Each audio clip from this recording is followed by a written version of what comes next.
Hey everyone, welcome back to the Mass Retirees Weekly Update. Today's Friday, February 23rd. I'm Sean Duhamel. Thank you so much for joining with us and tuning in again this week. Now I've got a variety of news and information to share with all of you, ranging from our upcoming Florida meetings to some news relative to our public pension community here in Massachusetts, some healthcare, meetings and hearings are taking place on Beacon Hill next week, so there's a lot of different things going on, so let me just jump right into it. Starting with our Florida meetings. Now, the first week of March, we will be back down in Florida.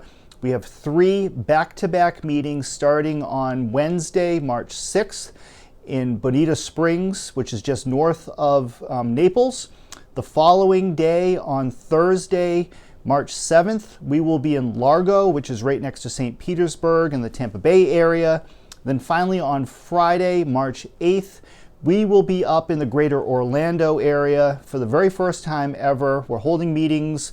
We're calling it our Lady Lake / the Villages meeting, because Lady Lake is right next to the Villages. We have a very large number of Mass Retirees members living in and around the Villages, and really over 1,000 members living in the greater Orlando area.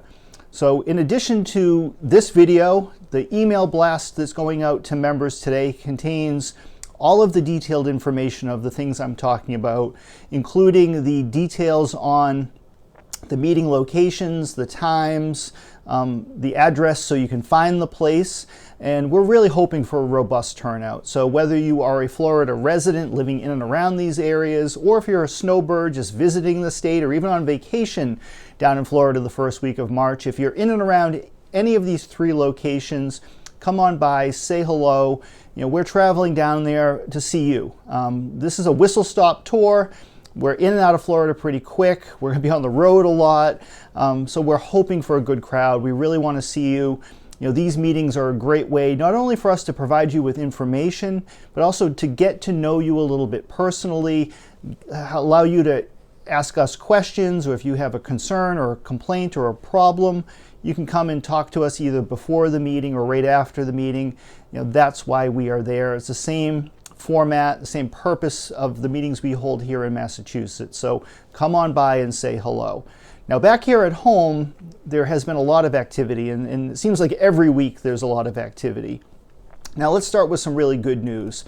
Last week, the Public Employee Retirement Administration Commission, better known as PERAC, PERAC, for those of you who don't know, is the state agency that oversees and regulates all 104 retirement systems here in Massachusetts.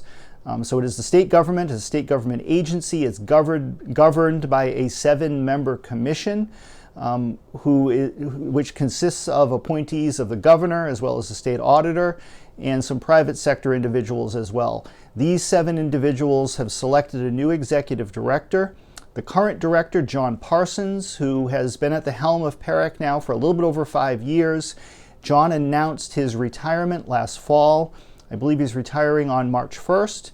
So for the last 6 months or so, there has been a pretty extensive search for a new executive director. Now this is a really important job. PERAC, in addition to just regulating the systems, also provides a lot of functional services that help our public retirement systems do their jobs on a day-to-day basis. And as a matter of fact, they help us do our job here at Mass Retirees as well. In addition to auditing and regulating the systems, PERAC also employs a team of top-notch professional actuaries who work on the pension funding schedules, and when proposals such as our COLA-based proposal for state and teacher retirees, they're the ones doing the nuts and bolts work and all that mathematics that goes into projecting what these different proposals may or may not cost and how to pay for these things over time.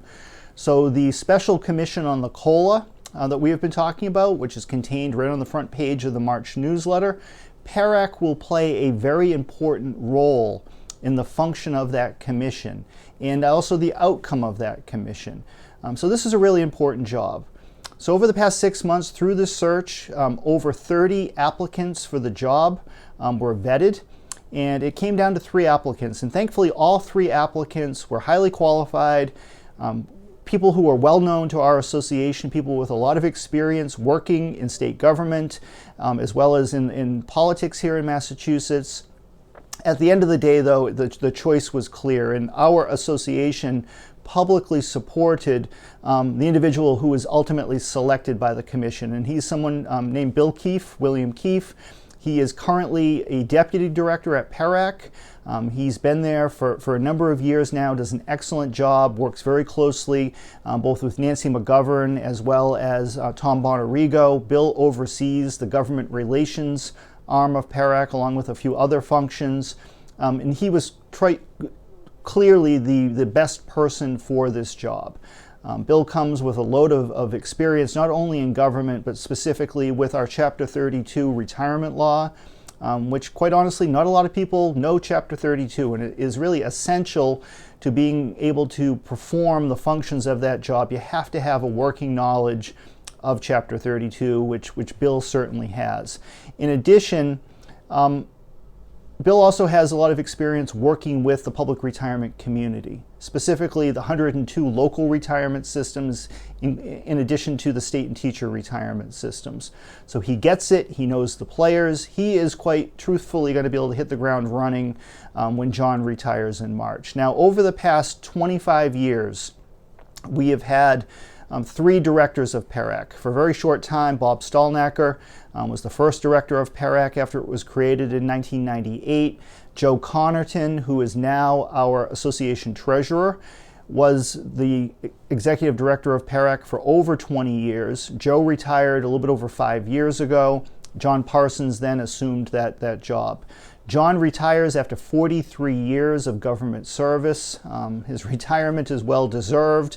We are very much looking forward to having him be an active part of our association going forward. So John, congratulations on your retirement. We're going to get you that application and the ball cap and get you signed up.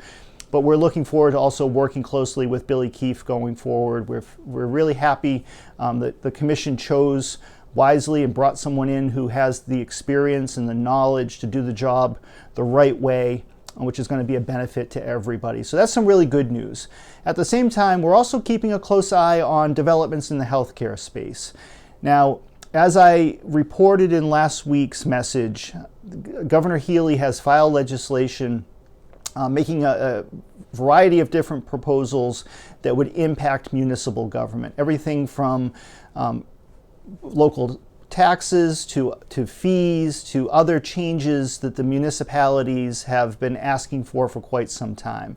As part of this legislative proposal, which is pretty lengthy, it also contains some provisions that would impact public retirees, specifically the creation of a special commission on retiree health care.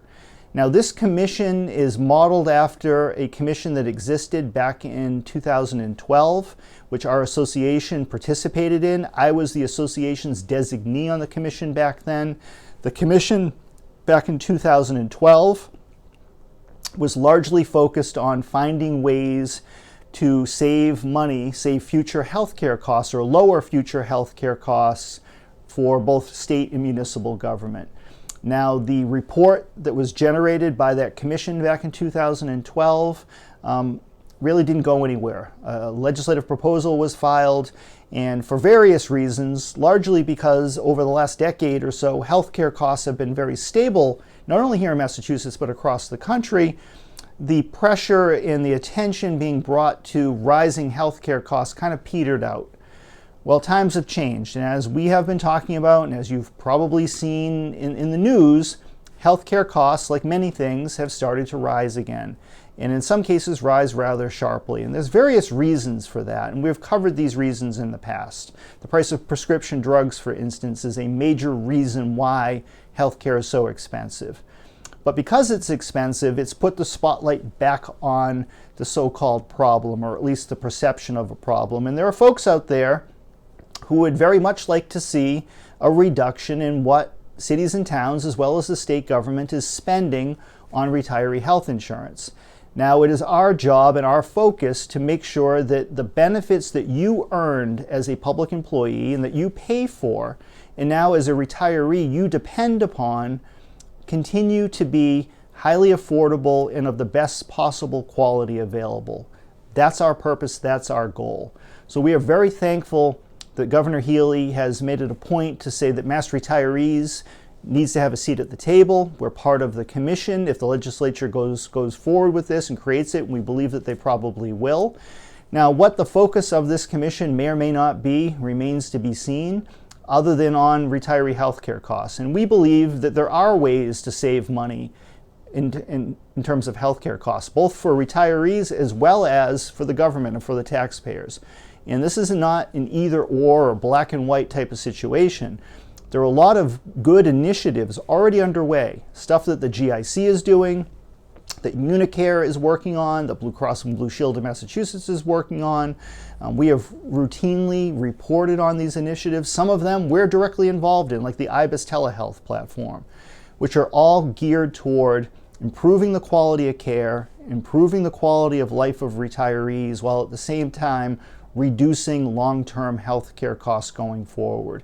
Those are the types of initiatives that we absolutely support. What we do not support, and what we will not ever support, are attempts to simply cost shift, put more burden on the backs of retirees, whether it's through increased out-of-pocket costs or higher insurance premium contribution splits, or a dumbing down or a degrading of the quality of your benefits.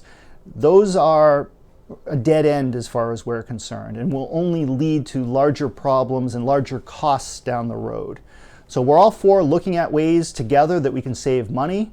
Medicare buy-in, for instance, is a great way for both the state and local governments to save money while also benefiting non-Medicare eligible retirees. So these are the types of things that our association plans on putting forward at the table once this commission gets up and running. However, the first step of all of this will be a public hearing taking place this coming Tuesday morning at 10 a.m. And today's email message to all of you will contain, or does contain, a link. If you want to watch the hearing live, the link will be included in the email. We will be testifying at the hearing. The hearing takes place before the Joint Committee on Municipal Government. It is chaired by State Representative Carol Fiola from Fall River, along with State Senator Jake Oliveira from Ludlow, Mass. They are the co-chairs of the committee. Then on Thursday, the Joint Committee on Revenue will be holding a similar hearing on the provisions of the bill relative to local taxes and local fees. The Joint Committee on Revenue is chaired by State Representative Mark Cusack from Braintree, along with State Senator Sue Moran from the town of Falmouth. So we will be participating and watching very closely what transpires at both of these hearings, as well as trying to gain some insight into what the legislative schedule might look like. We do anticipate that this legislation will most likely move forward in the coming months. The legislative session, as we talked about last week, the formal session comes to a close at the end of July. So we essentially have a little bit less than 5.5 months at this point for a lot of really important things to take place. Now, speaking of healthcare, and speaking of Thursday, next Thursday, the state's Group Insurance Commission will be holding their monthly commission hearing, and it is anticipated that the commission will be voting on insurance premium rates for FY25. FY25 begins on July 1st. Open enrollment for FY25 starts the first week of April. So this meeting taking place on Thursday should be the final step in that process. Now, as the GIC has been publicly stating for a number of months, and as we have previously reported, it is anticipated that the average non-Medicare health insurance plan offered by the GIC might increase by as much as 9% on average. On the Medicare side of things, the average Medicare supplement plan will likely go up around 5% or so. Now, obviously, we do not support or encourage any type of increase in insurance premium costs. However, as I said a moment ago, nationally and here in Massachusetts, we know that the cost of healthcare continues to go up. So naturally, the cost of health insurance is also going to go up. If costs are going to rise, the right way to address those increased costs is through the insurance premiums, and that's what the GIC wisely has chosen to do. In the past, at times, we have seen the cost increases being addressed through cost shifting, simply increase out-of-pocket costs, so your copayment, your deductible, forcing those of you who are utilizing your insurance to carry a larger piece of the burden is not fair. And I believe the GIC going into this current cycle understands that and embraces that concept. So that's why for the 7th consecutive year, the GIC has chosen not to increase out-of-pocket costs. So the copayment, the deductible are the same for FY25 as they were 7 years ago. However, the costs are going up. Now, the benefit to retirees as well as active employees of spreading those costs out amongst the insurance premiums is the fact that the state and most cities and towns pick up the lion's share of the cost of the premium. At the state level, state retirees are either at 90-10, 85-15, or 80-20, depending on when you retired. And active employees are either at 80-20 or 75-25 based on the date you were hired. So in the worst case scenario, the state government is going to pick up 75% of the total cost of the insurance. So they are bearing the larger piece of the burden here, which is only fair. And again, this is something that in a perfect world, we don't want to see costs go up. If anything, we'd like to see them be reduced. But the reality is that right now that's just not possible due to a lot of different factors. So if they're going to go up, the fairest way, the most reasonable way to do it is spread it out through the premiums. But we'll be providing a full report next week, not only on what transpires at the GIC, and we'll be publishing those rates in our May newsletter, which will come out the middle of April. But we'll also be reporting on what comes about at next week's municipalities hearing as well as the revenue hearing on Thursday. But again, thank you for tuning in. If you have any questions, you know where to find us. Feel free to reach out. And otherwise, be well, and we'll talk to you again next week. Take care, everybody.